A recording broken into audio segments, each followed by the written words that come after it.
ये है आज की आधुनिक अयोध्या। तो चलिए इसे गहराई से जानने की शुरुआत करते हैं। बस अड्डा। राम मंदिर से 7 किलोमीटर की दूरी पर 14 बीघा जमीन पर 219 करोड़ की लागत से लखनऊ हाईवे पर नया बस अड्डा बनकर तैयार है। Railway station. मंदिर से 1 किलोमीटर की दूरी पर 240 करोड़ रुपए में नया रेलवे स्टेशन डिजाइन किया गया है। भविष्य में अयोध्या से दिल्ली, मुंबई, चेन्नई, बेंगलोर, पुणे, कोलकाता, नागपुर, लखनऊ और जम्मू जैसे शहरों के लिए विशेष रेलगाड़ियां चलाई जाएंगी। हवाई अड्डा। 1450 करोड़ रुपए में लगभग 1300 बीघे में फैला हुआ प्रयागराज हाईवे पर नाके के पास बनाया गया है नया एयरपोर्ट। यहाँ से राम मंदिर की दूरी सिर्फ 12 किलोमीटर है। भविष्य में कई बड़े महानगरों के लिए सीधे उड़ानें उपलब्ध होंगी। घाघरा जलमार्ग। अगर आपके पास अपनी खुद की मोटर बोट है तो छपरा से घाघरा यानी सरयू नदी की सैर करते हुए लगभग 300 किलोमीटर नदी में चलकर भी अयोध्या पहुंच सकते हैं। भविष्य में इस रूट के लिए भी मोटर बोट चलाए जाने का प्रस्ताव है। राम मंदिर। अयोध्या के राम मंदिर की कुल कीमत है 1800 करोड़। पूरी तरह बन जाने के बाद अयोध्या का मुख्य आकर्षण होगा।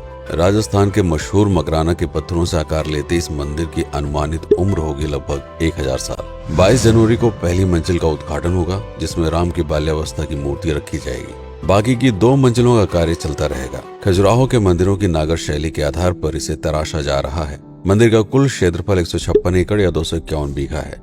हनुमानगढ़ी। राम मंदिर से लगभग 800 मीटर की दूरी पर स्थित है हनुमानगढ़ी। मंदिर के आवासीय परिसर को मिलाकर यह लगभग 52 बीघे में फैला हुआ है। मंदिर की 76 सीढ़ियां चढ़कर हनुमान जी के दर्शन के बाद ही राम मंदिर में जाने का विधान है। यह मंदिर अयोध्या शहर के ठीक बीच में एक ऊंचे टीले पर बना है। शहर की तरफ आने वाले आक्रमणकारियों के आने की सूचना यहीं से प्राप्त करके अयोध्या के राजा तक भेजी जाती थी। इतिहासकारों के अनुसार जितनी बार भी अयोध्या पर आक्रमण हुआ उतनी बार इस मंदिर को भी विध्वंस झेलना पड़ा। हालांकि सन्यासियों ने हर बार इस मंदिर को फिर से खड़ा किया। आज यह मंदिर रामानंद संप्रदाय और निर्वाणी अखाड़े के अधीन है। राम की पेड़ी। अयोध्या को सरयू नदी की भयंकर बाढ़ से बचाने के लिए इस बांध का निर्माण किया गया था, जिस पर श्रद्धालुओं के स्नान के लिए कई घाट बना दिए गए थे। इतिहासकारों के अनुसार जितनी बार भी बांध टूटता था, सरयू का पानी अयोध्या की गलियों में घुस आया करता था। इसी बाढ़ से बचने के लिए पूरे अयोध्या में जगह जगह पर ऊंचे टीले बनाए गए थे, जैसे राम टीला, हनुमान टीला, लक्ष्मण टीला। आज ये बांध अयोध्या का मुख्य पर्यटन स्थल बन चुका है। हर दीपावली पर यहाँ लाखों दिए जलाकर रामायण की उस घटना को उत्सव के रूप में मनाया जाता है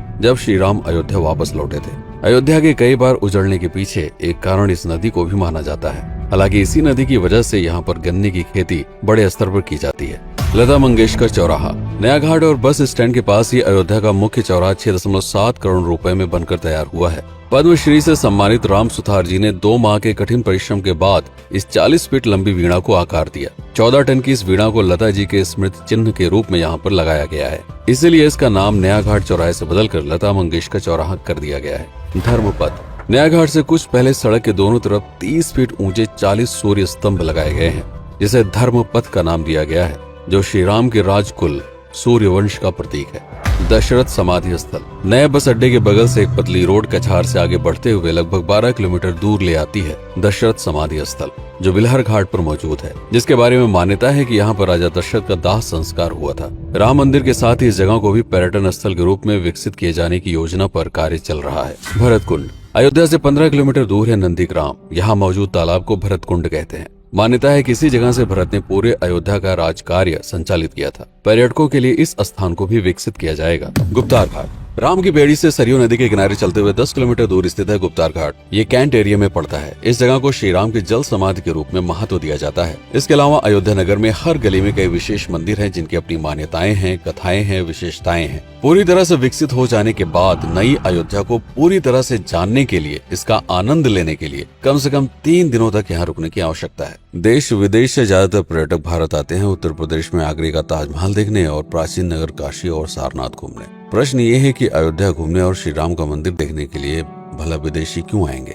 और इसका कारण है भारत में लिखी गई राम कथा की सबसे पहली और प्राचीन पुस्तक रामायण। भारत में रामायण के अलावा कंबोडिया में रीमकेर, थाईलैंड में रामकियन जो कि वहाँ की राष्ट्रीय पुस्तक है, इंडोनेशिया में ककनिक, नेपाल में भानुभक्त रामायण जैसी पुस्तकों में वाल्मीकि की रामकथा से प्रेरणा लेकर इसे अपने अपने देश की संस्कृत के हिसाब से फिर से लिखा गया है।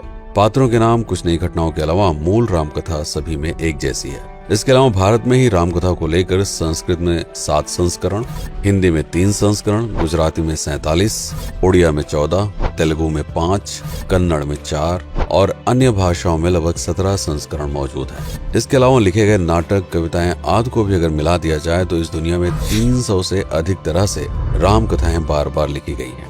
इन सभी राम कथाओं पर कई विशेषज्ञों ने समय समय पर अध्ययन किया और अपने विचार दिए। Father Camille Bulcke, Hermann Jacobi, Wendy Doniger, Edward अल खरर, Alf Hiltebeitel, Paula Richman, Aubrey Menen, Ramesh Menon, Radha Vishwanath, Shantanu Gupta, Meenakshi Jain, Lala Sitaram, Swami Gyanananda Saraswati जैसे कई लोगों ने समय समय पर राम कथा को लेकर गहन शोध किया और इसमें छिपे हुए मूल कथा के साथ ही इसके इतिहास को समझने का प्रयास भी किया।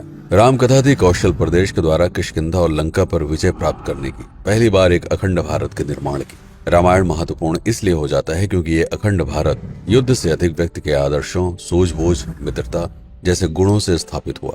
रामायण एक ऐसा डॉक्यूमेंट है जो ये समझाता है कि भारत पहली बार एक कैसे हुआ। इसलिए ये गाथा न तो कभी भुलाई जा सकती है और न ही कभी मिटाई जा सकती है। और आज की अयोध्या उसे अखंड भारत का एक प्रतीक है, अपनी संपन्नता के कारण जिसने समय समय पर बाहरी आक्रमणकारियों का भी सामना किया। अयोध्या की इसी संपन्नता ने यहाँ पर मुगलों को भी आकर्षित किया। महात्मा बुद्ध भी यहाँ पर रुके, सिखों के गुरु साहब भी आए और जैन धर्म के तीर्थंकर भी।